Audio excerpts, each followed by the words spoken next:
তোমাদের কাছে আমি তোমাদের বুড়োদা আমার ঝুলি নিয়ে হাজির হয়েছি, ঝুলি থেকে বের করে মজার মজার গল্প শোনাতে। তাহলে আমি ঝুলি খুলছি খুলছি, দেখি আজ তোমাদের জন্য কোন গল্প ঝুলি থেকে বেরোয়।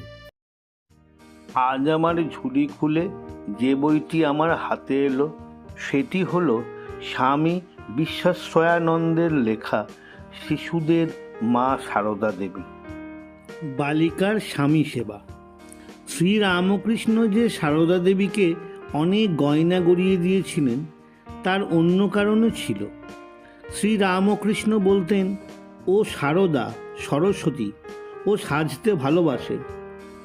বিয়ের 2 বছর পর শ্রীরামকৃষ্ণ তাঁর শ্বশুরবাড়ি জয়রামবাটিতে একবার যান। বিয়ের সময় সারদা খুবই ছোট ছিল, বড় হলে বয়সের কথা ভুলে যেতে পারে। এবারে শ্রীরামকৃষ্ণের জয়রামবাটি আশাকে বিয়ে মনে করতে পারে। শ্রীরামকৃষ্ণ তাই তাকে এই সময় বলেছিলেন, তোমাকে যদি কেউ জিজ্ঞেস করে ক বছরে বিয়ে হয়েছে, তাহলে 5 বছর বলো, 7 বছর বলো না। এই সময় শ্রীরামকৃষ্ণের ভাগ্নে হৃদয় কোথা থেকে একরাশ পদ্মফুল জোগাড় করে এনে সারদার পায়ে অঞ্জলি দিয়েছিলেন। সারদাকে কেউ শিখিয়ে দেয়নি, তবু শ্রীরামকৃষ্ণ আসার পর সে জল দিয়ে তাঁর পা ধুয়ে দিয়েছিল, পাখা নিয়ে তাকে হাওয়া করেছিল। ছোট মেয়ের এই স্বামী সেবার বহর দেখে বড়রা তো সব হেসেই খুন। সেবার শ্রীরামকৃষ্ণের সঙ্গে সারদা কামারপুকুর আসে। এরপর সারদা 2 বার জয়রামবাটি থেকে কামারপুকুর গিয়েছিল, কিন্তু স্বামী শ্রীরামকৃষ্ণের সঙ্গে একবারও দেখা হয়নি। শ্রীরামকৃষ্ণ তখন ভগবানকে নানা রূপে দেখার জন্য সব ভুলে দক্ষিণেশ্বর কালীবাড়িতে নানা রকম সাধনায় ডুবেছিলেন।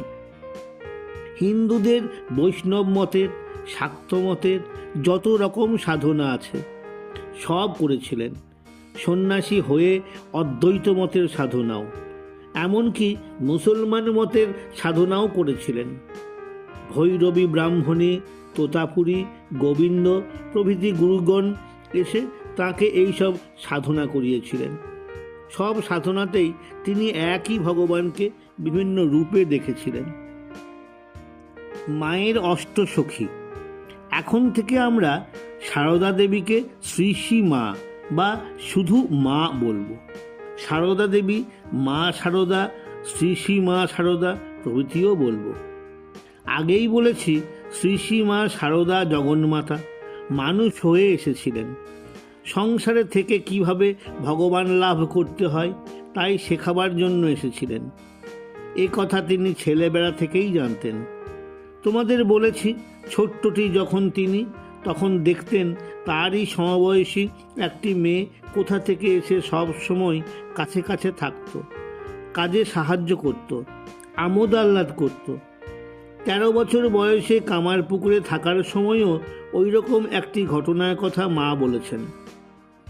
খুব লজ্জাশীলা ছিলেন তিনি, শেষ বয়সেও মাথায় ঘোমটা দিয়ে থাকতেন। শ্রীরামকৃষ্ণের বাড়ির কাছেই হালদার পুকুর, এমন কিছু দূর নয়। তবু নতুন বউ কি করে একা স্নান করতে যাবেন ভাবছেন। অমনি দেখেন কোথা থেকে তাঁরই সমবয়সী 8টি মেয়ে এলো।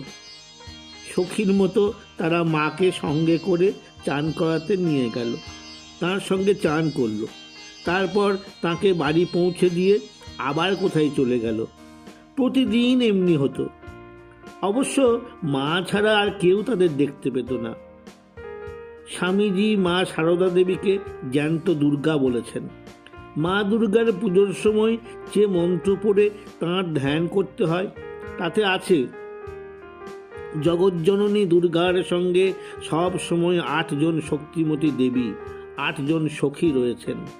এইভাবে তাকে চিন্তা করবে। আমাদের এই জ্যান্ত দুর্গা সারদা দেবীকে সেই 8 জন সখী এসেই চান করাতে নিয়ে যেতেন, তাই মনে হয় নাকি?